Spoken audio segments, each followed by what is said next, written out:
Greetings and welcome to the Osha Cerese Show.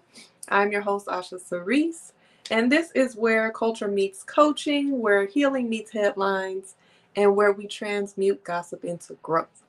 So, I am a certified life coach, a dream doula, and an event curator, helping you to birth your ideas into life. And this is my daily show. Whoever's been going strong with me every day this month, thank you for tuning in. This is a pop-up show right now, so you never know when I might pop up. Just make sure that you are subscribed and your notifications are turned on. If you're not subscribed to my channel, please do so now. The link is in my bio if you're watching on Instagram. And it is youtube.com/at Osha Cerese. That's OSHACERESE. And you got to make sure you're not only subscribed, but you actually have your notifications turned on, because again, this is a pop-up show and I love when you all are here live with me so I can, you know, read the comments and we can go back and forth.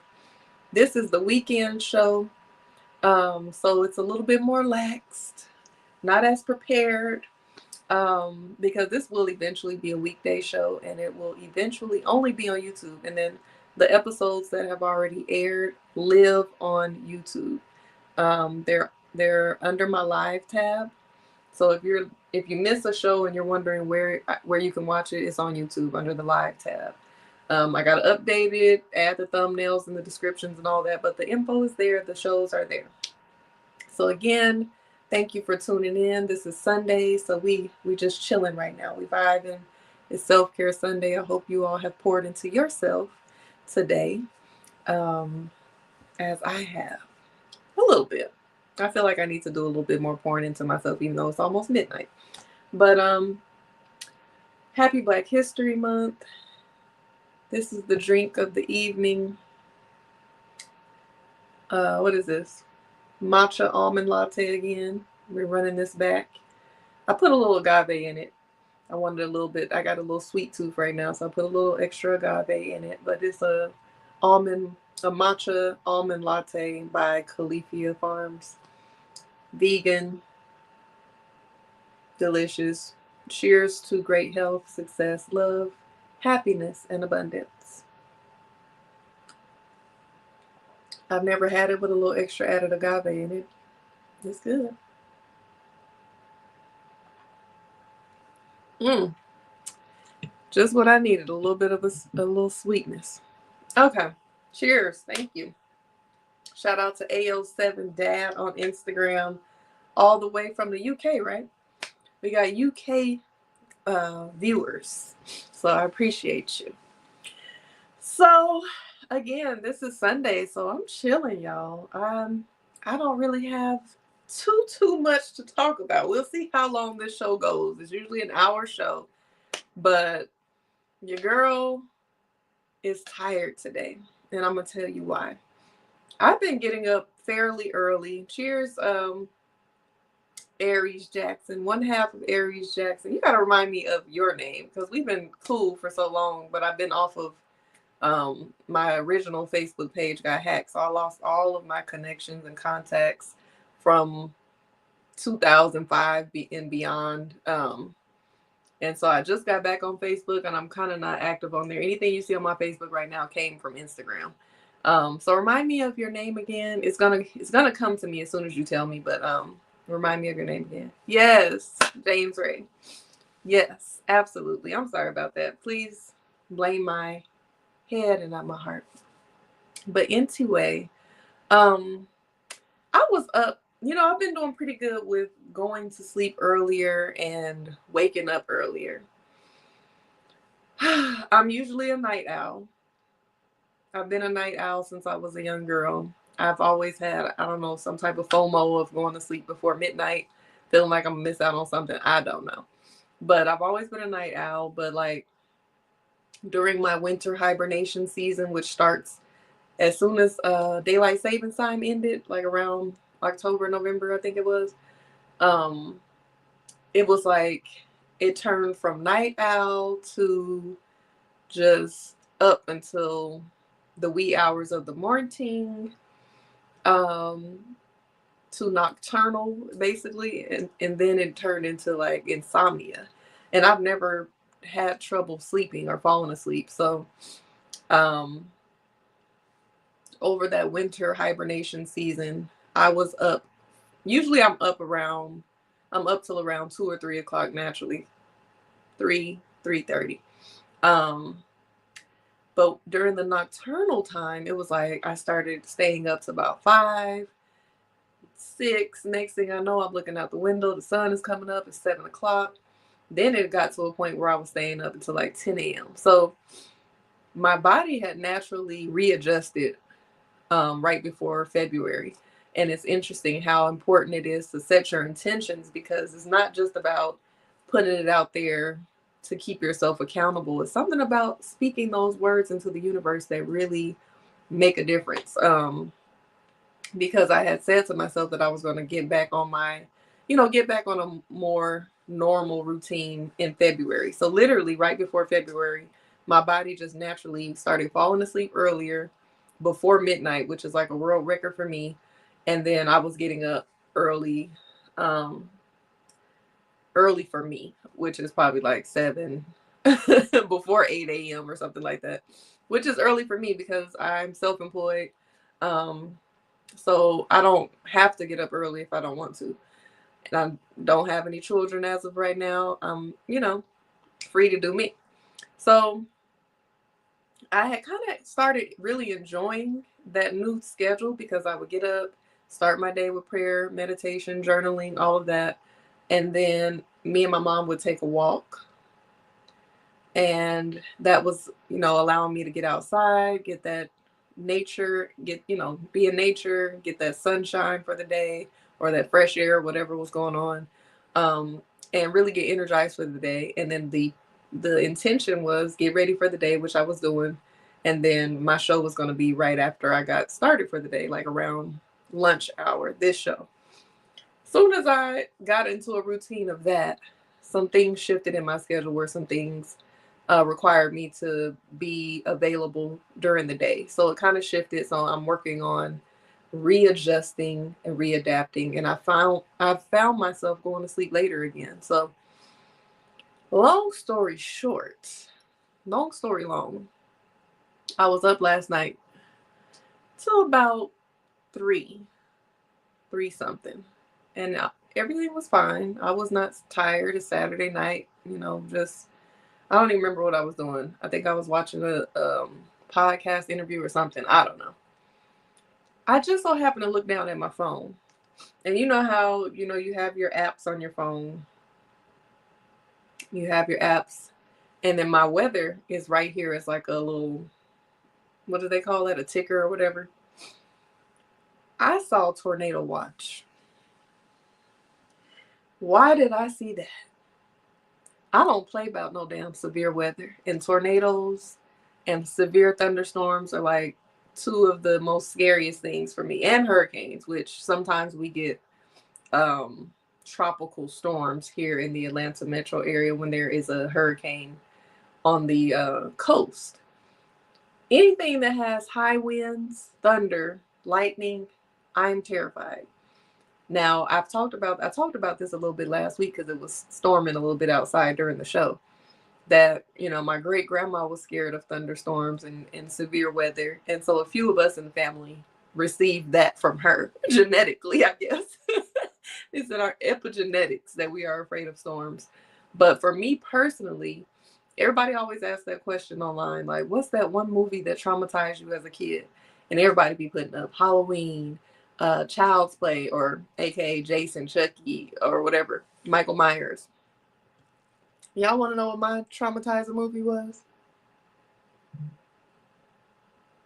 Twister. Why did they show Twister to a bunch of elementary students? Yes, Twister. Why would they show Twister to a bunch of elementary kids? I just feel like that's inappropriate. I know, you got to learn science and whatever subject is weather related. I don't know. And I was actually really into weather. I'm trying to think now that I think about it. I remember my dad always wanted me to be um, a meteorologist. One of the jobs that he wanted for me, because he had one of the careers. He had all these big career plans for my life that I did not choose. But one of the career paths he wanted me to take was meteorologist because I was into the weather. But I'm trying to think, was I into the weather as much before I watched Twister? Like, was this a trauma response or what? But I remember as a child, I would often watch the weather report, but then I got to the point, when we were taught about the different types of clouds, cirrus, cumulus, stratus. Those are the only ones I can remember right now. I knew all of them back then. Um, I could identify the clouds. One particular summer, it would be storming a lot in the afternoons. And I would always go outside like earlier in the day, and I would just feel the energy of the atmosphere, and I would look in the sky, and I would always be able to predict whether or not it was going to rain. And so I was always into that. And then I remember getting to a point where whenever it stormed, I would be extremely nervous. Um, I remember I would always like, if my mom and dad were home, I would always like grab a blanket and a book and like go lay on my mom's lap and have her read to me because I was scared. I remember going into their room. Um, like they told me to go lay down in my room, and I remember waking up or them waking up, and I was back in their room because it was thunder and lightning. Um, what's another memory I had? Oh, one time my parents, I'm a, what is it, a latchkey kid, whatever they call it, where you stayed at home young as hell. I was probably like 6, 7 years old staying at home with the instructions. Don't touch nothing, don't touch the stove, don't answer the door, don't answer the phone, that type of stuff. Um, and I remember it started storming when I was home alone. And guess what I did? Called 911 to ask them was there any severe thunderstorm warnings or any type of tornado warning. So this has been a long history of being afraid of storms. And I don't even think I've talked about these memories until just now, but they're coming to me like that. But yeah, I was always into the weather, always nervous about severe weather. Um, Twister, they once they showed us Twister, like every time it started storming, I would automatically assume a tornado is coming next. And I grew up in Colorado, and I don't remember experiencing being in any tornadoes. I do remember hearing tornado sirens sometimes. I never saw a tornado. Don't know anybody in my family that experienced one. I remember as an adult working at this particular nursing home, there was a warning that a tornado had touched down like near my neighborhood, but I've personally never experienced one. But now that I live in the South, I live in Georgia, a lot of people say that that's normal. They get tornado warnings. It's no big deal to them. They still be out shopping. They don't really care about it like that. And meanwhile, at my big age of 36, I'm still so terrified, and it's like I'm a little girl again when it's storming. So last night when I saw on my uh weather app tornado watch, I'm like, when? Why? How? So I was thinking that I just was shocked because I hadn't seen any type of severe weather in the report. So I opened up the app, and it was like 60 something degrees. Mind you, it was just like 30 or 40 degrees. So anytime that there's like that hot cold element, that's a recipe for tornado weather as well. And something about in Georgia, like I'm still into these patterns. Something about Georgia, like every year around the first week or two of January, it's tornado warnings. So I don't know if it's because it's like that winter, and I don't know. I don't know. But whenever I see like random high temperatures and then it's like cold a couple hours later, a couple hours before, I'm like, oh shit, recipe for a tornado. So it says there was a major tornado a year or so ago on Highlands Ranch. Wow. Oh my goodness. See, the tornado that had touched down, I think was like in Centennial. I used to live in Centennial during that time, and it had touched down around in that area. But So I saw the tornado watch, and I saw the weather had went to like 60 degrees, and then it said severe thunderstorm happening at 4:30. So if I was already asleep last night, I probably maybe could have slept through it if I had been asleep for maybe a couple of hours, but probably not, because the storm started at 4:15 and it came. I can't say it came out of nowhere because it did say that it was going to start, but it came just like Georgia storms be hitting different. It's not like a little drizzle or a little, you see some lightning far away and then you hear a little light thunder. Baby, it came booming down. The rain came down hard. It started lightning, thundering. The wind started blowing extremely hard. This was at 4:15, 4:30 this morning. The lights started playing. The power went out a couple of times. We are surrounded, like where I live, we have 19 big old tall trees in our backyard. We live in the woods, basically. So I'm always concerned about trees and making sure that they are safe. Like you hear horror stories about people passing away from trees falling on their houses and stuff. And it's just like, it's extremely nerve wracking for me. There is no, oh, just sleep through it. And it's funny because when I got online, I got on Threads and everybody was on there like, who else is in Atlanta that got woke up by this storm? And then some people talk about how storms are so calming to them and so peaceful to them. And I'm like, I felt like a little girl, a little terrified little girl last night. I kept pacing the hallway. I had my flashlight on. I was nervous. I kept looking out the window. Like, I don't know what I'd be looking for. Um, but I was absolutely terrified. And the power did come back on. And it did calm down, but I was kind of nervous because I didn't know if it was going to start back up, but it did settle down and I was able to fall asleep.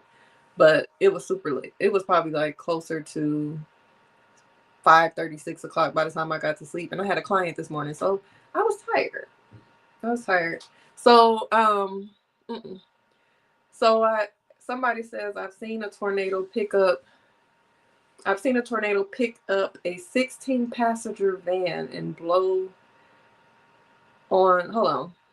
Let me rewind. This is ZDog.official on Instagram. He says, I've seen a tornado pick up a 16 passenger van and blow on away with it. Never saw that van again. Ain't messing with the wind. See, that's so scary to me. That is so terrifying. And severe weather is just one of those things. And I know this about me. I've learned about me that I have anxiety when it comes to certain things that are just completely out of my control.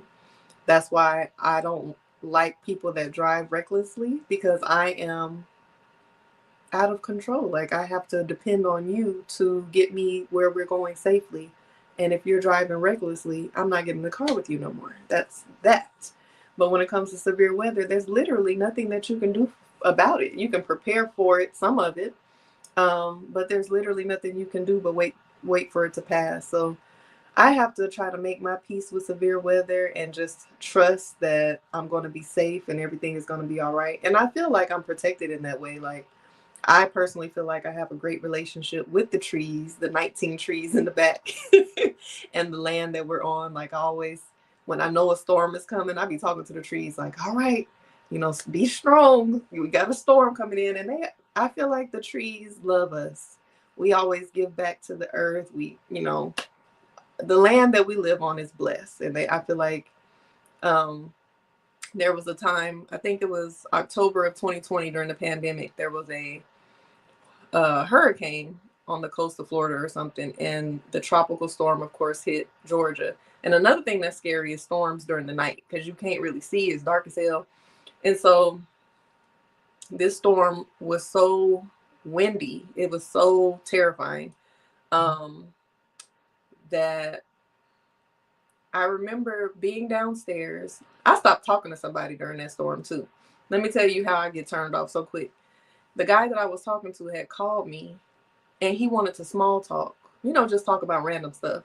Maybe not small talk, but talk about things. And I'm like, I'm scared. There's a storm happening and I'm looking out the window and a big old branch just fell on the deck and knocked half of the deck off. And he's like totally disregarding what I'm saying. Maybe in his head he was trying to distract me, but No, I need you to comfort me and let me know that it's all right. So I was through with him after that. But anyway, side note, um, I went into the back room upstairs, and the power had went out, and all of a sudden you hear what sounds like Velcro. It was a tall, big old tree. I don't even know what kind of trees those are, but the tree was being pulled from its roots. And then you hear the Velcro, and then you hear boom, it landing, and the whole house starts shaking. This happened not once, not twice, but 3 times. And because the power was out and it was pitch dark and we live in the woods, so it was dark as hell outside and it's windy and all of this is going on, we don't know where the trees are falling from. We don't know if they're coming from our backyard and they're heading towards the house. We don't know. So just imagine being in the pitch dark, hearing some Velcro-like sounds, and then hearing a loud banging noise, and your whole house shaking. It was literally our neighbor's yard. Three of their three of the biggest trees you ever want to see ripped from the roots out of the grass, fell on the house. So we didn't see that neighbor for a while. We ended up calling the police so they could do a wellness check, but that the owner of that house wasn't even there. So they came and brought a crew to fix the roof. Well, really get the trees out the yard and fix the roof. Um Z Dog says you're a beautiful control freak. I don't consider myself a control freak. I just like to be in control of, you know, my safety. I just like to feel safe. That's all. But thank you for the compliment. AO7 Dad says, oh my God, Van home right. Z Dog Official says it was loud until the tornado was visible. Then it's like everything was quiet while it went by, like it was sucking up the sound. Can't see anything or less. Oh, unless the lightning flashes. Was this in Alabama, Z Dog? Because I know I hear a lot more about tornadoes touching down in Birmingham than I do in Atlanta. I do remember, I want to say it was probably maybe 2019, 2018, 2019. My homeboy was working at CNN, and he said that was the time when that tornado had touched down downtown. Literally had to take cover, and he said the way that the wind was blowing past the windows, because you know the CNN building has all those big windows. He said it was so terrifying. And then another severe weather that I've experienced. I'm not gonna say it was severe, but another thing that I would be scared to experience if it was severe, but I've experienced a little taste of it. An earthquake. When I first moved to Georgia, I want to say it was like maybe a year of living here. I'm in my bed, and all of a sudden my bed starts shaking. I'm like, what the hell? I know that ain't what I think it is. I went online and everybody's talking about it. We experienced a small little earthquake in Georgia. Like, so California people are like, you would never want to live in California. I'm good. And then there was that movie. Let me see what the name of this movie was. I watched it during the pandemic. It's called The Impossible. Is that what it is? The Impossible. It came out in 2012, I think. It came out in 2012, but I watched it in probably like 2020, 2021. It's a biographical drama about a family that got caught in a 2004 tsunami in Thailand. And when I tell you, it just seemed so real. I couldn't imagine, like, with the tsunamis, I think the earthquake comes first, and then you're really supposed to go try to get to cover, try to get somewhere high immediately. They wasn't moving. Next thing you know, the tsunami came and flooded out everybody. It was just, it just seemed so real. It was terrifying. So that was scary. Somebody said San Andreas. Absolutely. That was scary too. I just, point me to the direction of the places that have perfect weather. Is there a place? Because I need to go there. ZDog.official says, yep, Birmingham. Back when Toys R Us was by Central Plaza, it was daytime so everybody could see. I wonder if that's the time, because I remember there was a tornado that kind of ran through where my grandparents and my mom and my auntie and them grew up in Thomas, East Thomas in Birmingham. A couple of people had passed away in Thomas when that tornado hit. Yeah, there was an earthquake. Yeah, so anyway, that's what happened last night. That's why I was kind of tired today. Fell asleep, took a little nap because I didn't get much sleep last night because it was storming and I was scared. I was scared like a little baby. And I just can't. But again, this is Black History Month. So happy Black History Month to everyone. I have been celebrating Black love and Black history since Valentine's Day and Black Love Day were coming up. But since we have experienced those days, I'm going to just start getting into certain other aspects of Black history and culture. ZDog.official says, you look nice, skin glowing. Thank you. Fresh face tonight. I'll start dressing up and being made up on this show when I start coming on here early. But if you get a pop-up, it's what you get.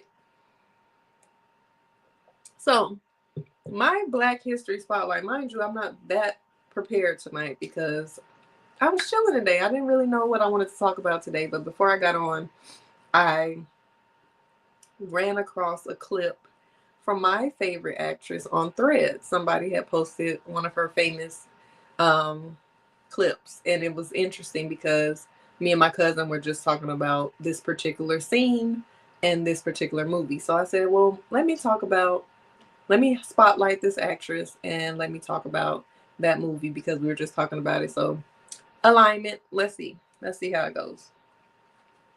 I didn't do too much research, so it's gonna be just me freestyling about it. So we'll see. So Angela Bassett is my absolutely number one favorite actress. She was born Angela Evelyn Bassett on August 16th, 1958, Leo Gang in New York City. She was raised by her mother, Betty Jane, who was a social worker, and Angela and her sister, Danette, grew up in St. Petersburg, Florida. St. Petersburg, Florida. Betty Jane emphasized the importance of education, leading Angela to excel academically. She earned a Bachelor of Arts in African American Studies and a Master of Fine Arts from Yale University. She is intelligent and talented. So her career spans over 3 decades, and she has been in over 100. She's had over 100 roles across film and television. Her breakthrough came with the portrayal of Tina Turner in What's Love Got to Do with It in 1993, earning her an Academy Award nomination and a Golden Globe win. She should have got an Oscar. She continued to captivate audiences with her performances in films like Malcolm X, which came out in 1992, Waiting to Exhale, 1995, How Stella Got Her Groove Back in 1998, and Black Panther in 2018. Of course, she's in the series of Black Panther.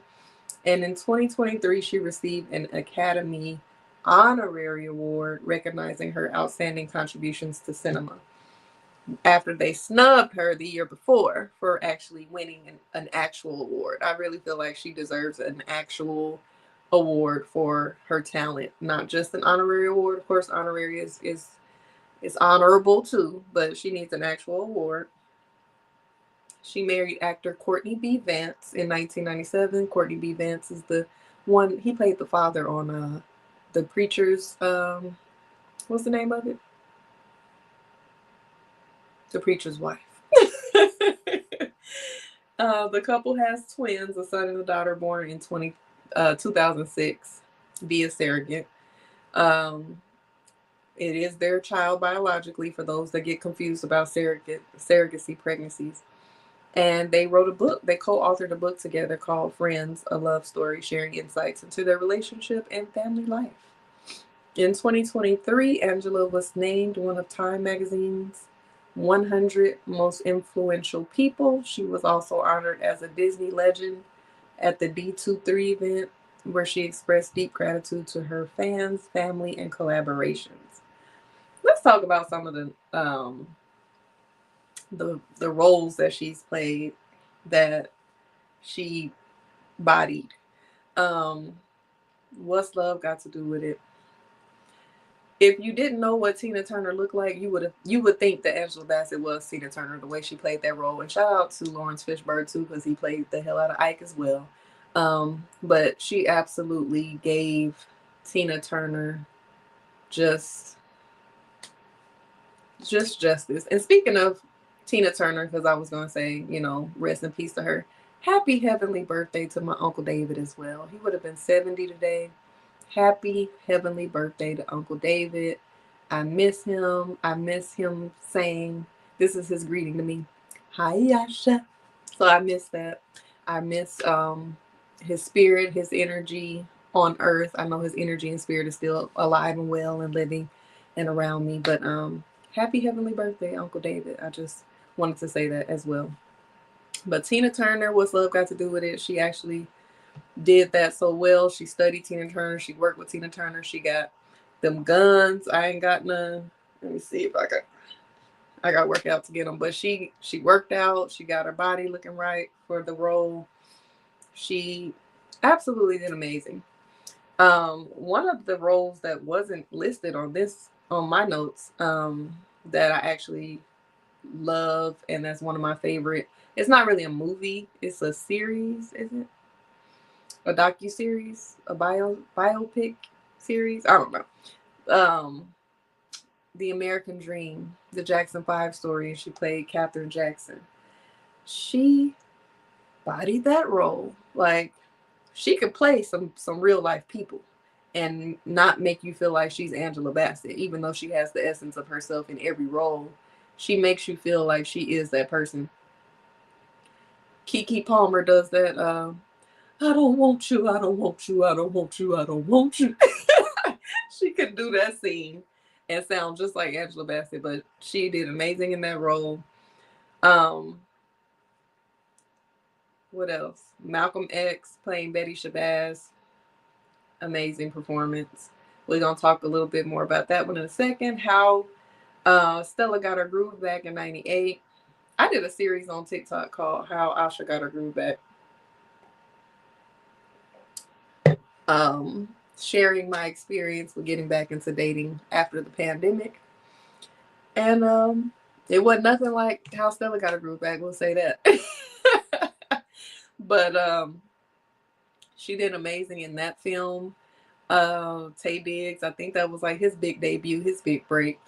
But when you really think about how Stella got her groove back, great movie, great storyline. But when you put things into perspective of real life, how you would feel if this was happening in real life, is giving Drea and her little boyfriend, what's his name, Jaylen Brown or something, 40-year-old dating a 20-year-old. No. Maybe because he was Jamaican, he might have been a little bit more mature, but no. That's a little too young, but it was a great movie. She got her groove back and she fell in love with the young man. But he was very much giving second son. when he came home and he was kicking it with her son. That was interesting.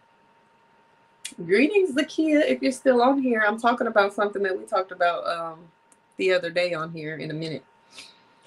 So, Black Panther. I've actually only seen Black Panther, the first one time, but she did an amazing job on that. And I haven't seen the second one yet. So by the time I see that one, it'll probably be right before the third one come out, when Denzel Washington has spilled the beans that he's gonna be in that one. So, Z-Dog.official says she was great in the Jackson. She absolutely was. She had the little walk down because Katherine Jackson had polio as a child, so she had like a little limp.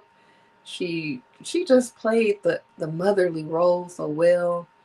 Got on Joe Jackson's ass about them kids. It was a great. I love that. What do you call it? It's not a movie. It's kind of like, I guess it's a biopic series. This I'm about to cuss real bad, but it's about 4 or 5 hours long when you watch all of it together. All I know is I've seen it so many times as a child, but when I watched it last year or the year before, I don't know if it's the nostalgia. Y'all know I'm a crybaby when I watch certain things. I was just crying the whole time. I just love it. Like seeing the Jacksons and their evolution and the way their dad was. You know, the good, bad, and the ugly. He was strict, borderline abusive, maybe abusive, but they didn't really show too much in that series. But he made sure they got him out the hood. They got his family, had them disciplined, and they had quite a journey. Bio series. Um, AO7 Dad says, time to get to work. Nice show. Bye. Thank you. What time is it where you are? if you see this before you leave. So yeah, I'll watch Black Panther, I guess, when it comes out. So again, I wanted to talk a little bit more about one of Angela Bassett's roles in this particular movie because me and my cousin were talking about it the other day. And then when I got on Threads trying to figure out what I wanted to talk about tonight, the scene came up. The exact scene that her and I were talking about the other day. That she and I were talking about. And that is the movie Waiting to Exhale. It's something about putting together 4 Black women and going over their stories that just does it for me. Like, give me Living Single, give me Girlfriends, give me Insecure, give me Harlem, give me Waiting to Exhale. There's another show that I watched. I can't think of the name of it right now, but it follows 4 Black women, and it's just something about that formula that just does it for me. But Waiting to Exhale is one of those movies that hits different, just like all the other shows that I just named. It hits different when you watch it in your 30s, when you watch it when you're grown, when you watch it when you've had these type of experiences and you've dated and you've had relationships and marriages and divorces and all this stuff. So I kind of just wanted to talk a little bit about the characters and some of the things that they went through in Waiting to Exhale. So Waiting to Exhale is a 1995 film directed by Forrest Whitaker and based on the Terry McMillan novel. I never read the novel, and I heard that there was a sequel, and I heard some things about the sequel that were very interesting, but I haven't read the novels. The story centers 4 Black women navigating love, friendship, and career challenges in Phoenix, Arizona.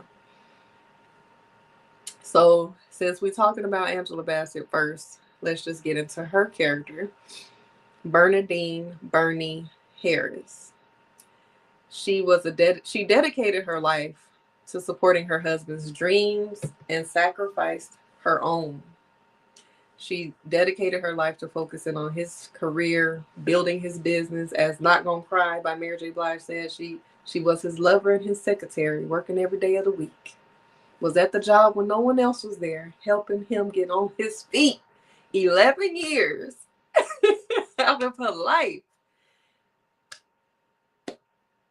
It had nothing to show besides the kids, y'all. So their storyline starts with Bernie's getting ready, typical evening, getting ready for a little soiree. Maybe it's a banquet or a ball or gala or whatever they're going to. She's getting ready, making her face beautiful in the vanity. And he walking around in the background, acting weird. And she's trying to talk to him. He's barely paying attention. And next thing you know, he drops a bomb on her. Like, I'm tired of, making her be lonely. And I just want to spend time with her tonight. Talking about the woman at his job that he's been messing with. And he just lays it on her like that, like no warning, out of nowhere. He's not going to, he doesn't want his wife to accompany him. He's going to be with his woman. This woman happens to be a woman that her husband left her for. And again, they have this big old house, mansion, fancy cars, all the clothes she could ever want, the dream life that she could ever have. And then he drops his bomb on her. And not only does he do this, but I believe he froze the accounts. So she was not even in a position to be able to pay the mortgage. The kids go to private school, like all of these things that he's inconveniencing her for out of the blue with no warning. And the lesson, I guess, that we could pull from that is you can't just not have, I keep telling y'all to have some type of individuality and to not forget about your own dreams and your own goals as well. And it's great to be a support system for your husband, of course. And also to have some things in writing, because she was saying in that scene where she was going off burning his clothes, that she was his, I think she said his assistant. I don't know if she said his assistant or his secretary, his office manager, and his computer. And she helped build his business for 11 years. And she wanted to start a catering company. And he kept saying, oh, we can't do that now. Maybe next year, maybe next year.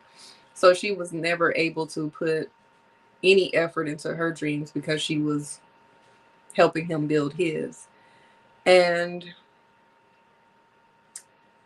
the scene is amazing. She did a great job when she pulled all them clothes out the closet. She talked about how he was counting the number of times they made love. And she put all his clothes in that damn car and burnt it up. And that was like symbolizing, basically her pain and her desire for rebirth. So in her storyline, she goes through healing from this this out of the blue breakup. You see her in real time going through the process of grief and sadness and depression and acceptance. She goes to the other character, the salon owner, which we'll get into her character in a minute, goes to her and like cut all my hair off. And mind you, she even grew her hair out. It's down her back. Her long hair, probably longer than mine, down her back. And she's like, cut it all off. And you know what that means when a woman is cutting her hair off. It's, a fresh start. And this, our hair holds energy. It holds memories, especially locks. But she had her cut all her hair off. And then she started, it seemed like once she got her hair cut off, her healing process kind of really kicked in. Because at first she was just grieving. She was super sad, crying, angry. Forgot about the anger. She was pissed off. She was bitter. She went through all of these motions, and then once she cut her hair, it was more so like a freeing aspect, figuring things out. Like she started selling stuff to get money. She had to go through court. She ended up getting a decent settlement when they went to court, and he ended up being a little bit less of an asshole, because at first when he froze all the accounts, she showed up at the job, and the first person she saw was the woman that he left her for. Slapped the shiznit out of her. Slapped the fire out of her ass. Got her on out of there, and she went off on him. So first it was a battle. He was tripping about, seeing his kids as often. So it was a mess at first. But she was able to start figuring things out. She was able to pour more energy into herself, into her healing, into her friendships, into the sisterhood. And eventually she ran into a man played by Wesley Snipes. He had a sad, sob-ass story, that his wife was battling cancer and dying, and he hadn't been intimate in so long, and they ended up having a night together. And I think I later found out that in the sequel of the novel, either he was lying or something happened where it was some bull. So I'm going to have to look at the sequel to find out. Up next. Savannah Jackson, played by the late Whitney Houston, the late great Whitney Houston. She was a successful television producer who relocated to Phoenix for a fresh start. I want to say she came from Colorado because I remember Colorado being mentioned because I'm from Colorado, so I believe that part resonated, but I don't know. So Savannah becomes entangled with a married man, hoping he'll leave his wife. And her storyline kind of starts out with her getting out there, trying to date again, waiting to exhale, looking for that love, looking for her person. I can't remember how she was introduced to this one particular dude, but she goes out to meet him at this I don't think it was a club. It was kind of just like an event. And at first she's kind of there trying to see where he is. She's trying to figure out what to do, where to go. She asks if she could sit at a table, and these women are mugging her, thinking she at they man or whatever. And she's like, okay. She ends up walking and sees the man that she was there to meet. They dance. It was a vibe. She has her moment where she feels like she's about to exhale. And then Kenya Moore shows up. And she breaks all this shit up. And she's like, you haven't danced with me. So that was like the red flag, telltale sign that she should have just left him on the damn dance floor and kept it moving. Because why did you invite me out and you got somebody else disrupting our dance so that she can get a dance and you don't even correct her and say, this is what I'm doing right now. So she could have left his ass alone, but she didn't. She started dating this dude. He wasn't about nothing. I don't think he had anything to offer. He's at her house, basically friends with benefits, using her toothbrush, doing the most, like just somebody to have somebody. So so it's just like she was experiencing a drought and basically accepting whatever she could get. And then her mother was really fond of the married man. So I think her mom gave this man her number. He reaches out to her. He's like, I'm going to be in town. I want to meet up. And I'm paraphrasing because I ain't seen the movie in about a year or two. But she calls her mom like, did you give him my number? And she's like, yeah, talk to him. And her mom is rooting for him because he's successful. She has a good relationship with him. The mother is very dependent on Savannah to support her and help her with different things. Like I think she's on a fixed income. She doesn't really have a lot of extra money. She's not very responsible with her money. And Savannah looks out for her, but she, doesn't feel supported in her decisions because why do you want me to be with this married man so bad? And I think her mother was used to like settling for certain things. And she ended up alone and kind of bitter and basically didn't want that for her daughter. So ZDog.official says Kenya is a professional, a mess. And he says ashtray. What's the ashtray thing? I don't know. Catch me up. So she starts dating. She starts giving the married man a chance. She's dating him and stuff. And she's overlooking the fact that he has a whole wife because he's telling her the same lie that most married men say, that he's getting ready to leave her, that he's unhappy. They're just staying together for the child. The child is not ready to go through a divorce, so he's just trying to navigate everything, but there's no love there. So she's soaking it up at first. And then I believe she overhears him talking on the phone with either his wife or his daughter, and she realized, this ain't that. This man is not leaving his wife. I'm goofy. I'm being silly and fooling myself. This is not what I want. So I believe she, they have they're at lunch, and she tells him that she's done with him, and she says the drinks are on you, or drinks on me, or whatever. Pours a drink in his lap. So when her mother gets wind that she did that, she's upset with her, and that's where the saying, "He's a good man, Savannah," that's where that comes from, because the mother is trying to convince Savannah to be with this married man. So then when she says that, Savannah says, well, why don't you screw him, or whatever she said, and she hangs up on her mom. So then she eventually realizes that was disrespectful, so she calls her mom and apologizes. But her storyline was, she finally let go of the married man. Ashtray is a reference from A Fall from Grace. I just recently, I think, I watched A Fall from Grace again a couple weeks ago. Okay, I think I remember what you're talking about. Okay, so yeah, she eventually ends, realizes her worth and ends the affair. So the lesson we could pull from that is not to settle for less than you deserve, and not to just get with somebody just to have a piece of somebody or just to not be alone. Stand firm on your standards. If you don't want to be somebody's side woman and have morals against being with a married man, then stand on them. Don't worry about what anybody's pressuring you to do, how successful this person is, how good it could be, or what kind of fluff he's giving you. Like, be real with yourself and make sure you're making choices that are aligned with your values. Stand on business. So we have Robin Stokes, played by Lela Rochon, I think is how it's pronounced. Lela Rochon. She's a high-powered executive with a history of unfulfilling relationships.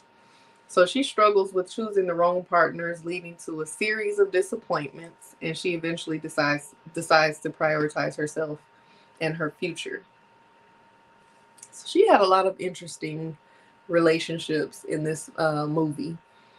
The main one being the guy who was played by Leon. Leon was like her main boo, the one that she would drop anybody else for. They were sexy together. They had passion. They had good sex. He came over, spent time with her. She really wanted to be with him, but I believe he had a wife too. He was also claiming that it wasn't like that they were eventually going to break up, whatever. But in the meantime, in between time, she was also still dating other people, trying to figure it out. She dated, I'm trying to see the timeline of these different guys that she was dating. But at one point, she was dating this bigger dude that was an executive at her job. And the attraction wasn't there. She gave him a chance because she's beautiful, beautiful, intelligent, and successful. But just looking for love in all the wrong places. So she tried to give him a chance. It didn't really work out. He was a 1-minute man. And then I think he ended up backdooring her at work. So it became awkward. It was a mess. But she was considering overlooking the lack of attraction because he was really talking about some of the things that she wanted. They were in alignment with what she wanted for her future, like love, partnership, being together, building a home, starting a family. There was another guy she was dating. What is his name? I gotta see what his name. I think it was Troy. So Troy, he was a damn mess too. He was a bum. I don't even know where they met. I can't remember where they met. But he was trying to do too much too soon. I don't know where she met him or why she was giving him a chance, but she ended up dating him. He took her to a party one night. And just by the looks of the vibe of the party, she should have known that wasn't her type of dude. I think he was in there snorting cocaine, just doing all kind of shit that wasn't her vibe. He told her that he wanted to take her to meet his mother, which impressed her because she felt like, okay, he's showing me that he's serious. And of course, he shows up drunk and late. It was a hot day. He had on a hot leather vest with no shirt on. He comes stumbling up to her house hours late, making excuses. She's yelling out from the balcony like, excuse me, basically, you a clown. Why in the world am I even bothering with you? You a clown. You lied. I think he said something about he had a child that she had never even heard of that was going to meet at the barbecue or whatever he was claiming that he was going to take her. Then he got mad and started calling her out her name. He tried to pick up an orange and throw it. She said, "Don't you throw that up there. Don't you throw that up here." So it was a mess. He threw the orange at her, called her a bitch, all kind of stuff. She threw the orange back, hit his ass. After she went off on him and called him. I really want to see if I can find this read. Because I got to say exactly what she said to him. What did... Let me see what her name is. What did Robin say to Troy? Hold up. Oh, waiting. Let's see if I can find that bar for bar, line for line. Z-Dog says, did Tyler Perry write this? Because it sounds pretty toxic. Did you watch Waiting to Exhale? Not a minute, man. I could never. Oh, yeah, he was, for sure. Less than a minute. It was a couple of seconds, man. I'm going to need you to start giving us outfit checks on these lives. Your dress is so cute and comfortable. I don't think I could show you this whole dress. But eventually I will do outfit checks when I'm dressed up and all of that on the show. But this is just pajama jam. A cokehead inviting a woman to meet his mother. Facts. Red flags. Yeah, you raggedy bitch. That's what he said.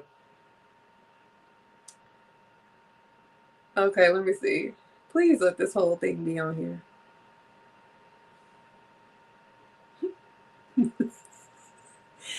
Oh, Lord, I'll be so happy if this whole thing is on here. I only see this part. It says, he said, you black bitches are all the same. And she said, bitch. He said, y'all always complaining about how nobody don't. He said, how nobody don't want your ass. Don't nobody know how to treat you. Then you meet a man, a brother with genuine interest in you, and you got to act simple. Then you wonder why we date white women. And she said, a white woman can have your sorry ass. But then I want to hear the part where she go off.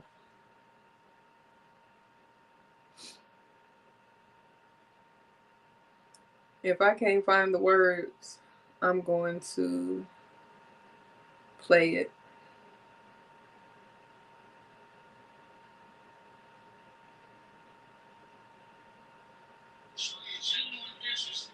Bitches act simple. They ain't wondering why we go out with white women. A white woman can have your sorry ass. Look at Don't you tell it up here. You raggedy bitch.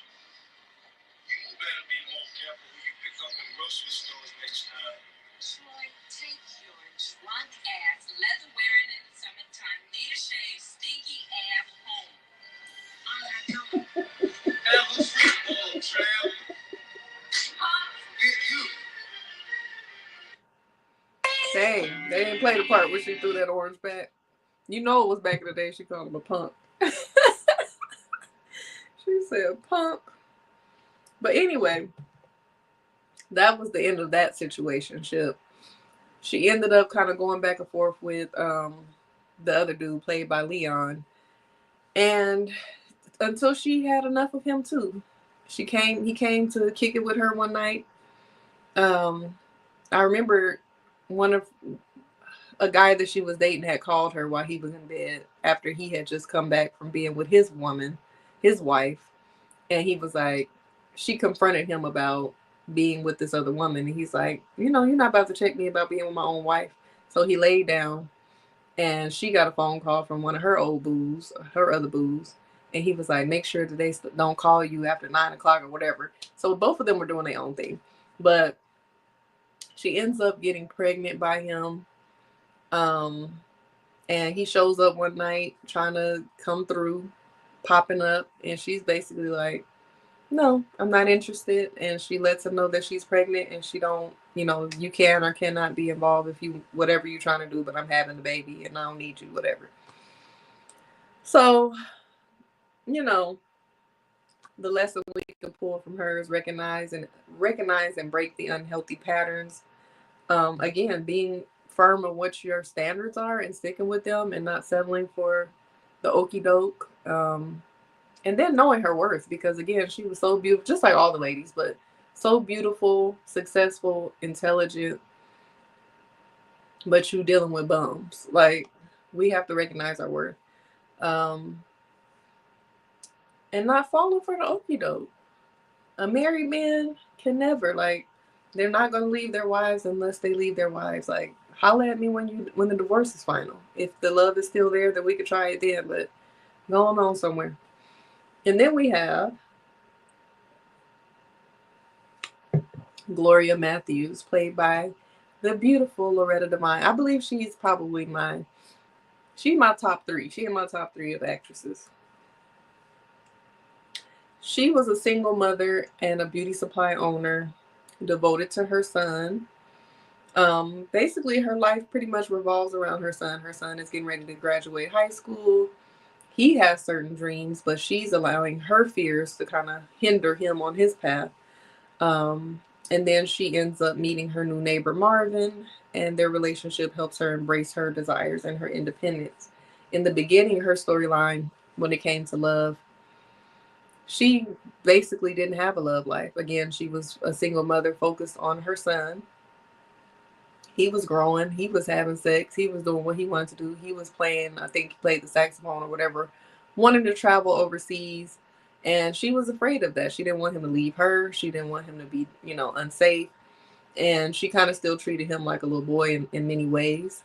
And kind of had a little bit of, not really so far as like emotional incest, where that can happen with certain parents, especially when they're single and this is their only child, but just emotional dependence, codependence of wanting him there as the man of the house. At the beginning, she was still um, hoping for something more with his father. So his father would pop up every now and then and come in town and spend time with their son, but not often. So it was very rare. So in the beginning, the dad was showing up to spend some time with his son, and she had, you know, before charcuterie boards were a thing, I think she had like a little tray of food and snacks and had the music playing and the lights dim and preparing for him to, kick it with her. And he's looking around and she's all flirty and nervous and all of this. And he's like, "Where's my son?" And she's like, "Oh, he's not here." He's like, "When do you suspect he'll be back?" And she's like, "Tomorrow."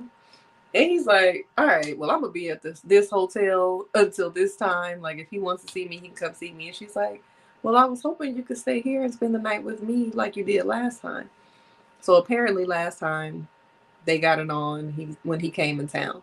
So she was expecting that same setup this time. So he went on ahead and told her, like, "I've always been bi, but now I'm gay." Like, I don't see how her gaydar wasn't off anyway, but he revealed to her that he was gay, wasn't interested in her in that way, let her know where his son could find him if he wanted to see him, and that was that. So that kind of made her feel rejected and devastated, because that was her only little chance to have a little rendezvous, because she didn't have nothing else going on. But she had a lot going on for herself, but again, not knowing her self worth. Beautiful woman, beautiful curvy woman, business owner, entrepreneur, talented, could do some hair, had her own house in a beautiful neighborhood, raising her son to the best of her abilities, doing a good job with that. Going to church, had a life, was a very good friend to her homegirls. So had a lot going on, but wasn't really tapping into that. But then she meets the neighbor Marvin. She's being all nosy, trying to see what's going on. She thought he was the mover, one of the movers. So she comes and introduces herself, like, "So what's up with the new person that's moving in? What you know about him?" So he starts telling her about himself, because it's him. So she finds out that he's a widow, and he's moving in, and he tells her a little bit about himself. He's like a handyman too. So I think she ended up inviting him for dinner or something like that. And he said he was too busy to come over because he had a lot to do with the move. But she ended up bringing him a plate, I think the next day. I don't know if it was the next day or the same day. But she's like, when she ran down what she had on that plate, let me see if I can find that.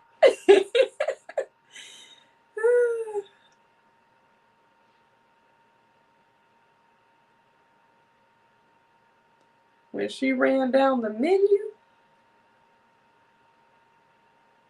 he said he like a big woman. He like a woman that can cook, honey.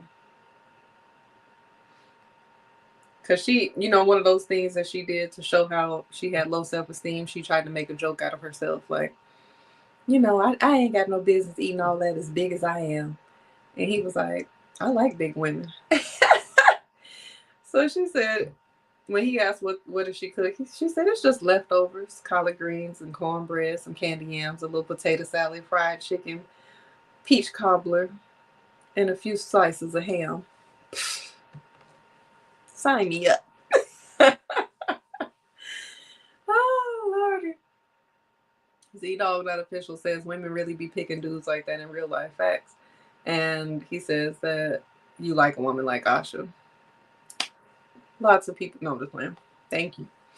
So once she ran that down, let me run it down again. What you cook? Oh, it's just leftovers, collard greens and cornbread, some candy yams, a little potato salad, fried chicken, peach cobbler, and a few slices of ham.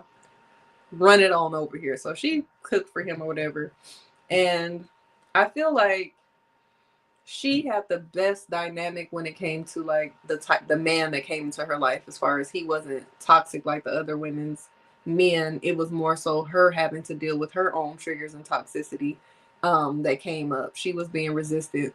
She was being overbearing with her son, and because he was a man and he could see, he was getting his own relationship with her son, coming over helping her fix stuff. Like, ain't nothing like a handyman. That's another thing. um Fixing stuff, getting to know her son, becoming somewhat of a mentor to her son. And he gave her a little unsolicited advice and tried to give her a perspective that basically her fear was hindering him, because she didn't want him to travel overseas with this music company. She wanted him to go to a local college, I think. And when he gave his opinion about it, she got upset with him, and it caused some friction between them. So just her being able to receive feedback and to allow someone, a man figure, to give her some feedback about her son, because nothing like a man being able to tell you what a boy needs. And she just wasn't ready to accept that at first, and then she finally did open up to receiving it. She listened to him, and she applied some of the things that he said, and she ended up letting her son go overseas with the band or music group that he was in. So I think that just her doing some self-reflecting and raising her sense of self-worth really helped her be able to be open to receiving love in that relationship. But embracing change, prioritizing self-care, prioritizing herself, and not making her world revolve around her son as well, and being able to adjust to the fact that he was getting ready to move on, and that she had to figure out what she was going to do as an empty nester. And those women who are empty nesters that are struggling with that, my mom has a Zest for Life social club and support group for women who are over 35 that have neglected to pour into themselves, that are empty nesters, that have put their dreams on the back burner. And it is all about learning about your pouring into your hobbies and interests, self-care and self-love and healing, as well as um, your femininity and sensuality, tapping into that. And you can find information about her program on sweet letter T inspirations.com. The Zest for Life social club and support group. There's a support group with they have bi-weekly empowerment exchanges where they hold each other accountable and talk about what they're working on. She provides support with exercises and affirmations and whatever else they do on the calls. And then they have meetups. The social club part is getting out the house, having sisterhood, um, having new friends, meeting up with people, getting out the house, pouring into new hobbies, learning new things, dancing, all type of things that they do. So definitely check that out if you're struggling with empty nester syndrome, or if you are, just looking for a group of women to build sisterhood with that are in the same boat. If you want to explore some of my services, you can always go to oshacerese.com. That's OSHACERESE.com. grab you a How to Beat Single journal. It's all about learning how to pour into yourself, healing, inner child healing, unpacking those relationship traumas, self discovery, learning what you want for your future, getting to know yourself, planning for the future. If you want to enroll in a course, I got One Single Step at a Time. It is a 6-week interactive, um, very much guided workshop that comes along with coaching as well. So it's all about healing, self love, self discovery. Goals. You get the journal for free when you enroll in that One Single Step at a Time, and again, it comes with coaching. It's very guided. If you want something a little bit simpler than that, 5 Ways in 5 Days. It's a self love program teaching you how to incorporate your love languages into your daily acts of self love and self care, and also teaching you how to uncover and unlock those blockages you have with giving and receiving love. It is a little bit more self paced. You get your exercises, affirmations, prompts, all of the things that you need, but it does come along with one free coaching session. So that is something that you can take advantage of. Or you could do one on one coaching. If you need help or support with figuring out what services you can benefit from, just book a discovery call. It's free. We'll talk about how I can support you with your needs. And if you are an influencer, business owner, creative, have some ideas, just don't know how to utilize or monetize your gifts, book a strategy session. A strategy session, really, we can do one session and get you right. Whether that's a content strategy, whether that is a plan of action on how to go about offering your gifts, whether that's creating an ebook, whatever it is that you need when it comes to graphics, websites, content strategies, plans for business, book a strategy call. Simple as that. So Z Dog says, definitely takes a real man rather than a real ninja. Absolutely. I hope you all enjoyed this impromptu. I mean, it's not really impromptu, but the topic was impromptu, but the show is a pop up show. Make sure that you tune in every day. Make sure that you are not only subscribed to my channel, which is youtube.com/at Osha Cerese, OSHACERESE. Turn the notifications on so you don't miss out on when I'm popping up. I appreciate those of you who came here live, that are watching live, and those who watch the playback. Let me leave you all with a couple of journaling prompts, and then I'm going to relax for the rest of the evening, the rest of the night. So I want you to reflect on areas in your life where you've tied your self-worth to others. How can you reclaim your identity? And that's a deep one. So if you need support with that, that sounds like if you write that down and something comes up that you feel like you need support with, book a discovery call.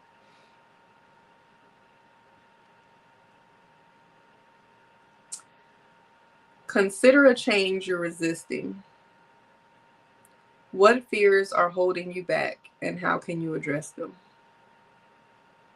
And I'll just leave you with those two for now.